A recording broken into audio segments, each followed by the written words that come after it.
നാവൽനിയുടെ മരണം, അതിന്റെ പിന്നിലെ നിഗൂഢത, റഷ്യക്കെതിരെ പല രാജ്യങ്ങളും അവരുടെ അഭിപ്രായങ്ങളും അതുപോലെ വിമർശനങ്ങളും ഉന്നയിക്കാൻ ഒരു കാരണമായി മാറി നിൽക്കുകയാണ്. അങ്ങനെ നാവൽനിയെ കൊലപ്പെടുത്തണമെങ്കിൽ ഇതിനു മുമ്പ് തന്നെ ആകാമായിരുന്നല്ലോ. ഇപ്പോൾ ഇങ്ങനെ കൊലപ്പെടുത്തുന്നതിന്റെ ആവശ്യകത എന്ത് എന്ന് റഷ്യയെ സപ്പോർട്ട് ചെയ്യുന്ന രാജ്യങ്ങൾ ചോദിക്കുമ്പോൾ മറ്റുള്ളവർ പറയുന്നത് എന്താണെന്ന് വെച്ചാൽ, യെസ്, തീർച്ചയായും ഇത് ചെയ്തത് പുടിൻ തന്നെയായിരിക്കും. കാരണം എപ്പോൾ വേണമെങ്കിലും പുടിനെതിരെ, റഷ്യക്കെതിരെ നാവൽനി വരാം. അതറിഞ്ഞ പുടിൻ നാവൽനിയെ കൊലപ്പെടുത്താനായി തീരുമാനമെടുത്തു. ഇങ്ങനെ പല അഭിപ്രായങ്ങളും ഉയരുന്നുണ്ട്. നാവൽനി കൊല്ലപ്പെട്ടു. ഇനി അഥവാ അത് റഷ്യ തന്നെയാണ് ചെയ്തിരുന്നത് എങ്കിൽ റഷ്യയുമായി ഇപ്പോഴുള്ള ഈ ബന്ധം ഇതേപോലെ തന്നെ തുടരുമോ എന്ന ഒരു ചോദ്യം ഉയരുന്നു.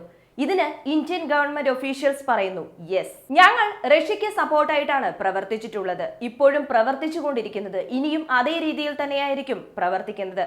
ഞങ്ങളുടെ സുഹൃത്ത് ബന്ധം ആർക്കും ഒന്നും ചെയ്യാൻ പറ്റില്ല, ഇനി അത് ആർക്കും മാറ്റാൻ പറ്റില്ല എന്നും പറഞ്ഞ് പാശ്ചാത്യ രാജ്യങ്ങളുടെ അഭിപ്രായത്തിനെല്ലാം ഒരു പൂട്ടിട്ടതുപോലെ ഇന്ത്യയുടെ ഭാഗത്തു നിന്നും തീരുമാനം അറിയിച്ചു. സോ ഇന്ത്യ റഷ്യ ബന്ധത്തിൽ നാവൽനിയുടെ മരണം ഒരു വലിയ വിള്ളലുണ്ടാക്കുമോ എന്ന് ചോദിക്കുകയാണെന്നുണ്ടെങ്കിൽ അതിനുവേണ്ടിയാണ് മറ്റു പല രാജ്യങ്ങളും ശ്രമിച്ചുകൊണ്ടിരിക്കുന്നത്. എന്നാൽ അത് തടയാൻ ഇന്ത്യയും ശ്രമിക്കും. ഇന്ന് കാണാൻ പോകുന്നത് റഷ്യ ഉക്രൈൻ അപ്ഡേറ്റ്സ് ആണ്. വോയിസ് ഓഫ് വിക്കിയിലേക്ക് എല്ലാവർക്കും സ്വാഗതം. റഷ്യ ഉക്രൈൻ യുദ്ധം എന്ന് പറയുമ്പോൾ സെലൻസ്കി മ്യൂണിച്ചിൽ വെച്ച് നടക്കുന്ന ആ വലിയ യോഗത്തിൽ പങ്കെടുത്തിട്ടുണ്ടായിരുന്നല്ലോ. അവിടെ ചെന്ന് അദ്ദേഹം ചോദിക്കുന്നത് എന്താണെന്ന് വെച്ചാൽ, ലോകരാജ്യങ്ങളെല്ലാം ഞങ്ങളെ സഹായിക്കണം. ആംസ് ആയിക്കോട്ടെ, ബോംബ്സ് ആയിക്കോട്ടെ, വെപ്പൺസ് എന്ത് തന്നെ ആയാലും അത് ലഭിക്കുന്നതിൽ ഒരു ഗ്യാപ്പ് ഫീൽ ചെയ്യുന്നുണ്ട്.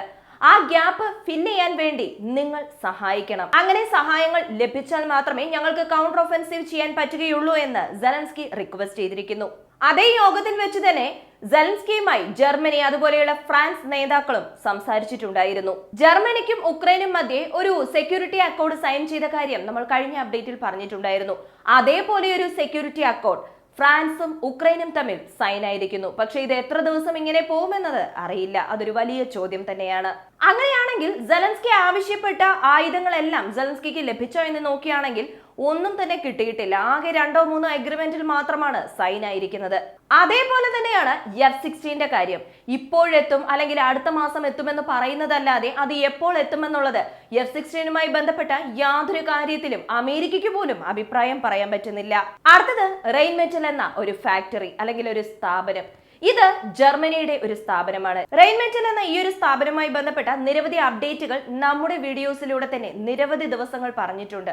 മറ്റൊന്നുമല്ല, ജർമ്മനിയുടെ റെയിൻമെറ്റൽ എന്ന ഈ ഒരു ഫാക്ടറി ഉക്രൈനിൽ പ്രവർത്തനം ആരംഭിക്കാൻ പോകുന്നു. അതിനുശേഷം ഉക്രൈന് ആവശ്യമായ ഷെൽസ് ഒക്കെ അവിടെ വെച്ച് തന്നെ നിർമ്മിക്കാൻ പോകുന്നു എന്നതാണ്. അതേപോലെ തന്നെ ഒരു അറിയിപ്പ് റെയിൻമെറ്റൽ എന്ന സ്ഥാപനത്തിൽ നിന്നും ഉയർന്നു. മറ്റൊന്നുമല്ല, ഉക്രൈൻ ടെറിട്ടറിക്കുള്ളിൽ ഞങ്ങളുടെ ഫാക്ടറി ഓപ്പൺ ചെയ്യാൻ പോകുന്നു, അവർക്ക് ആവശ്യമായ ഷെൽസ് എല്ലാം അവിടെ വെച്ച് പ്രൊഡ്യൂസ് ചെയ്യാൻ പോകുന്നു എന്നതായിരുന്നു അറിയിപ്പ്. വീണ്ടും ഉക്രൈനിൽ ഫാക്ടറി ആരംഭിക്കാൻ പോകുന്നു, അവർക്ക് ആവശ്യമായ ഷെൽസും അല്ലെങ്കിൽ ആംസ് അവിടെ നിന്നും പ്രൊഡ്യൂസ് ചെയ്യാൻ പോകുന്നു എന്ന് പറയുമ്പോൾ ഈ യുദ്ധം ഉടനെയൊന്നും അവസാനിക്കുന്നതായി തോന്നുന്നില്ല. കാരണം അവിടെ നിന്ന് ലഭിക്കുന്ന വാർത്തകളെല്ലാം കേൾക്കുമ്പോൾ അറിയാൻ പറ്റുന്നത് ഇനിയും ഈ യുദ്ധം 1-2 വർഷത്തേക്ക് നീണ്ടുപോകാനാണ് സാധ്യത എന്നാണ്.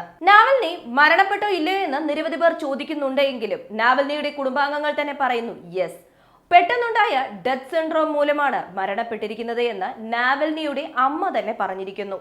നാവൽനിയുടെ അമ്മ പറയുന്നത് എന്താണെന്ന് വെച്ചാൽ, അവരുടെ ഗ്രൂപ്പിലുള്ളവർ പറഞ്ഞത് എന്താണെന്ന് വെച്ചാൽ, പെട്ടെന്നുണ്ടായ ഡെത്ത് സിൻഡ്രോം മൂലം നാവൽനി മരണപ്പെട്ടു എന്നാണ്. എന്നാൽ അവരോട് നാവൽനിയുടെ മൃതദേഹം അവിടെ ഏതെങ്കിലും മോർച്ചറിയിൽ ഉണ്ടോ എന്ന് ചോദിക്കുമ്പോൾ അതും ഇല്ല എന്ന മറുപടിയാണ് പറയുന്നത്. വിചാരണ ഇതുവരെ കഴിഞ്ഞിട്ടില്ല. വിചാരണ അവസാനിച്ചതിന് ശേഷം നാവൽനിയുടെ മൃതദേഹം കുടുംബാംഗങ്ങൾക്ക് കൈമാറുമെന്നും പറയുന്നു. പക്ഷെ ഇവിടെ പുടിൻ ആയിക്കോട്ടെ, റഷ്യൻ മാധ്യമങ്ങളായിക്കോട്ടെ, ഒഫീഷ്യലായി ഒരു വാർത്തയും നാവൽനിയുമായി ബന്ധപ്പെട്ട് പുറത്തു വിട്ടിട്ടില്ല. അല്ലെങ്കിൽ മരണപ്പെട്ടു, ഇത്ര സമയത്താണ് മരണപ്പെട്ടത്, അല്ലെങ്കിൽ ഇന്ന സ്ഥലത്ത് വെച്ചാണ് മരണപ്പെട്ടത്, അങ്ങനെയുള്ള യാതൊരു ഡീറ്റെയിൽസും ഒഫീഷ്യലായി പുറത്തറിയിച്ചിട്ടില്ല എന്നതും ശ്രദ്ധേയമാണ്. അവരുടെ ബന്ധുക്കൾ മൃതദേഹമെങ്കിലും ഞങ്ങൾക്ക് തിരിച്ചു തരൂ എന്ന് ആവശ്യപ്പെടുന്നതായുള്ള വിവരങ്ങൾ മാത്രമാണ് പുറത്തു വരുന്നത്. അല്ലാതെ ഒഫീഷ്യൽ കൺഫർമേഷൻ ഒന്നും ഇല്ല എന്ന് പറയുന്നുണ്ട്. സോ നാവൽനിക്ക് സപ്പോർട്ടായിട്ടുള്ളവർ അന്തിമോപചാരത്തിനായി ഒന്നു ചേർന്നിരുന്നു. അതിൽ 340 പേരെ റഷ്യൻ പോലീസ് അറസ്റ്റ് ചെയ്തു എന്ന വിവരവും പുറത്തു വന്നിട്ടുണ്ട്. ഈ 340 പേർക്കെതിരെയും കേസ് ഫയൽ ചെയ്ത് റഷ്യയുടെ പരമാധികാരത്തിനെതിരായി പ്രവർത്തിച്ചു എന്നും പറഞ്ഞ് മിക്കവാറും വിചാരണ തുടരാനാണ് സാധ്യതയേറെ. ഇതാണ് ഒരു റൂളറും ജനാധിപത്യ രാജ്യവും തമ്മിലുള്ള പ്രധാന വ്യത്യാസം. അത് പുടിൻ ആയാലും ശരി, കിം ആയാലും ശരി, അവരുടെ രാജ്യത്തിനെതിരെ ആരെങ്കിലും സംസാരിച്ചാലും ശരി, പ്രവർത്തിച്ചാലും ശരി, അവരെ ഉടനെ തന്നെ അറസ്റ്റ് ചെയ്യുകയും അവരുടെ പ്രോപ്പർട്ടി എല്ലാം മുഴുവനായും ഫ്രീസ് ചെയ്യുകയും ചെയ്യും. മാത്രമല്ല അവരെ ഐഡന്റിറ്റി പോലും ഇല്ലാതാക്കുകയും ചെയ്യും. ഇത് തന്നെയാണ് നാവൽനിക്കും സംഭവിച്ചത്. അദ്ദേഹം ഉണ്ടോ ഇല്ലയോ, അദ്ദേഹം എവിടെയാണുള്ളത്, അല്ലെങ്കിൽ മരണപ്പെട്ടോ എന്ന കൃത്യമായ വാർത്ത പുറത്തു വരുന്നില്ല. അദ്ദേഹത്തിന് പ്രോപ്പർട്ടി ഉണ്ടോ ഇല്ലയോ, എവിടെ, ഇതൊക്കെയും ഒരു ചോദ്യചിഹ്നമായി തുടരുകയാണ്. കാരണം കഴിഞ്ഞ അപ്ഡേറ്റിൽ ഞാൻ പറഞ്ഞിട്ടുണ്ടായിരുന്നു അദ്ദേഹത്തിന്റെ ഒരു ലാസ്റ്റ് വീഡിയോയുടെ കാര്യം. എന്റെ പേഴ്സണൽ അക്കൗണ്ട് ഞാൻ തരാം, ഹോണറബിൾ ജഡ്ജ് അതൊന്ന് പരിശോധിക്കണം, അതിൽ പണമില്ല, നിങ്ങൾ വീണ്ടും സാക്ഷൻ ഏർപ്പെടുത്തി കഴിഞ്ഞാൽ എനിക്ക് പണം അടയ്ക്കാൻ പറ്റില്ല, സോ നിങ്ങളുടെ ഭാഗത്തു നിന്നും കുറച്ച് പണം ഇട്ടു തരൂ എന്ന് പറയുന്ന ഒരു വീഡിയോ ആയിരുന്നു വൈറലായിരുന്നതും ഞാൻ കഴിഞ്ഞ അപ്ഡേറ്റിൽ പറഞ്ഞിട്ടുണ്ടായിരുന്നതും. ഇതേപോലെ തന്നെയാണ് അവിടെ സംഭവിച്ചുകൊണ്ടിരിക്കുന്നത്. അതേപോലെ തന്നെ അലക്സി നാവൽനിയുടെ മരണവുമായി ബന്ധപ്പെട്ട വിചാരണ നടത്തണമെന്നും അതിന്റെ റിപ്പോർട്ട് റഷ്യ തന്നെ ഞങ്ങൾക്ക് തരണമെന്നും G7 രാജ്യങ്ങളുടെ ഫോറിൻ മിനിസ്റ്റേഴ്സ് ആവശ്യപ്പെട്ടിരിക്കുന്നു. റഷ്യയുടെ 3 എയർക്രാഫ്റ്റ് ഞങ്ങൾ ഫയർ ചെയ്തു എന്ന് ഉക്രൈൻ 2 ദിവസം മുമ്പ് അറിയിപ്പ് പുറത്തുവിട്ടിട്ടുണ്ടായിരുന്നു. ഒരു ഫൈറ്റർ ജെറ്റ്, ഒരു ബോംബർ, ഇങ്ങനെ 2 പ്രധാനപ്പെട്ട വിമാനങ്ങൾ, റഷ്യയുടെ വിമാനങ്ങളെ ഞങ്ങൾ തകർത്തു എന്ന് ഉക്രൈൻ പറയുമ്പോൾ റഷ്യ മറ്റൊരു വാർത്ത പുറത്തുവിടുന്നു. ആദിവ്ക എന്നത് വളരെ പ്രധാനപ്പെട്ട ഒരു റീജിയൻ ആണ്. അങ്ങനെ പ്രധാനപ്പെട്ട ആദിവ്ക എന്ന റീജിയൻ ഞങ്ങൾ കൈപ്പറ്റി എന്നതാണ് റഷ്യ പുറത്തുവിട്ട വാർത്ത. അങ്ങനെ കൈവശപ്പെടുത്തിയത് മാത്രമല്ല, ഉക്രൈന്റെ സൈനികർ, അവിടെ മിച്ചമുണ്ടായിരുന്ന ഉക്രൈൻ സൈനികരെ യുദ്ധ തടവുകാരായി അറസ്റ്റ് ചെയ്തു എന്നതും റഷ്യൻ മാധ്യമങ്ങളിൽ നിന്നും പുറത്തുവരുന്ന വാർത്തയാണ്. കുറച്ച് ദിവസങ്ങൾക്ക് മുൻപ് തന്നെ റഷ്യ ഒരു അറിയിപ്പ് കൊടുത്തിട്ടുണ്ടായിരുന്നു, ആദിവ്ക എന്ന റീജിയൻ ഞങ്ങൾ പിടിച്ചെടുക്കാൻ പോകുന്നു, അവിടെയുള്ള ഉക്രൈൻ സൈനികർ എല്ലാവരും പുറത്തു പോകണം, നിങ്ങളുടെ ശരീരഭാഗം പല ഭാഗങ്ങളായി ചിന്നിച്ചിതറാതിരിക്കാൻ നിങ്ങൾ രക്ഷപ്പെട്ടു പോവുക എന്ന ഒരു അറിയിപ്പ് റഷ്യയുടെ ഭാഗത്തു നിന്നും കൊടുത്തിട്ടുണ്ടായിരുന്നു. ഇപ്പോൾ ഉക്രൈൻ സൈനികരെ യുദ്ധ തടവുകാരായി പിടിച്ചെടുത്തിരിക്കുന്നു. ഇത് ഉക്രൈനെ സംബന്ധിച്ച് ഒരു നെഗറ്റീവ് ഇമ്പാക്ട് ഉണ്ടാക്കിയിരിക്കുകയാണ്. Space based nuclear electromagnetic pulse നിർമ്മിക്കുന്നതിൽ റഷ്യ സ്വയം പര്യാപ്തത കൈവരിച്ചുവെന്നും വളരെ പെട്ടെന്ന് ആകാശത്തിൽ വെച്ച് യുദ്ധം നടക്കാൻ പോകുന്നു എന്നും നിരവധി പേർ പറയുന്നു. റഷ്യയെ സംബന്ധിച്ച് നോക്കുകയാണെങ്കിൽ EMI ഡിവൈസസ് ആയിക്കോട്ടെ, അതുപോലെ തന്നെ ഡയറക്റ്റ് എനർജി ഡിവൈസസ് ആയിക്കോട്ടെ, എപ്പോഴും അവരുടെ കണ്ടുപിടുത്തങ്ങളിൽ ഉണ്ടാകാറുണ്ട്.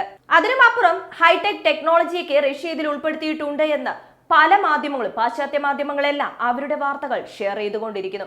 ഇതിന്റെ വ്യക്തമായ മറ്റൊരു വീഡിയോ അടുത്ത് തന്നെ പബ്ലിഷ് ചെയ്യുന്നതായിരിക്കും. അടുത്തത് നോ സിംഗിൾ ഗ്യാരണ്ടി. അതായത് സെലൻസ്കി ഒരു സിംഗിൾ ഗ്യാരണ്ടി പോലും ഇല്ലാതെ മ്യൂണിച്ചിൽ വെച്ച് നടന്ന മീറ്റപ്പിൽ മറ്റു പല രാജ്യങ്ങളിലെ നേതാക്കളുമായി സംസാരിച്ചിരിക്കുന്നു എന്ന വിവരങ്ങൾ, പലതരത്തിലുള്ള വാർത്തകൾ പുറത്തു വന്നിരിക്കുന്നു. ജർമ്മനിയും ഫ്രാൻസും മാത്രമല്ല മറ്റു പല രാജ്യങ്ങളും ഉക്രൈനെ സഹായിക്കാനായി തയ്യാറായിരിക്കുന്നു എന്ന് പറഞ്ഞതായുള്ള വിവരങ്ങളും പുറത്തു വരുന്നുണ്ട്. പക്ഷെ എത്രത്തോളം സഹായം ചെയ്യുമെന്നത് ഇപ്പോഴും ഒരു വലിയ ചോദ്യം ചിഹ്നം തന്നെയാണ്. അവിടെ സെലൻസ്കി പറഞ്ഞിരിക്കുന്നത് എന്താണെന്ന് വെച്ചാൽ, നോട്ട് ഓൺലി ജർമ്മനി മാത്രം സഹായിച്ചാൽ പോരാ, യൂറോപ്പ് യൂണിയനിലെ മറ്റു പല രാജ്യങ്ങളും ഞങ്ങളെ സഹായിച്ചാൽ മാത്രമേ ഞങ്ങൾക്ക് സസ്റ്റെയിൻ ചെയ്ത് നിൽക്കാൻ പറ്റുകയുള്ളൂ, അവിടെ യുദ്ധം ചെയ്യാൻ പറ്റുകയുള്ളൂ. അതുകൊണ്ട് തന്നെ നിങ്ങൾ എല്ലാവരും ഞങ്ങളെ സഹായിക്കുമെന്ന വിശ്വാസവും പ്രതീക്ഷയും എനിക്കുണ്ട്. എല്ലാവരുടെയും സഹായം ഉണ്ടെങ്കിൽ മാത്രമേ എനിക്ക് അവിടെ യുദ്ധം ചെയ്യാൻ സാധിക്കുകയുള്ളൂ എന്നും പറഞ്ഞാണ് അദ്ദേഹം അവിടെ സംസാരിച്ചത്. സോ സെലൻസ്കി ആവശ്യപ്പെട്ട സഹായങ്ങൾ ഉക്രൈന് ലഭിക്കുമോ? റെയിൻമെറ്റൽ എന്ന ഫാക്ടറി ഉക്രൈനിൽ ആരംഭിക്കുമോ? റഷ്യ അത് എതിർക്കുമോ? ഇങ്ങനെയുള്ള പല ചോദ്യങ്ങളുമുണ്ട്. ഇതിന്റെ എല്ലാം ഉത്തരങ്ങൾ അടുത്തടുത്ത അപ്ഡേറ്റിലൂടെ അറിയാൻ പറ്റും. ഈ ഒരു വീഡിയോയെ കുറിച്ചുള്ള നിങ്ങളുടെ അഭിപ്രായങ്ങൾ മറക്കാതെ കമന്റായി ചേർക്കുക. വീഡിയോ ഇഷ്ടമാവുകയാണെങ്കിൽ ലൈക്ക് ചെയ്യുക, ഷെയർ ചെയ്യുക, ചാനൽ ഒന്ന് സബ്സ്ക്രൈബ് ചെയ്ത് സപ്പോർട്ട് ചെയ്യുക. വീണ്ടും അടുത്ത വീഡിയോയിൽ കാണാം. നന്ദി, നമസ്കാരം.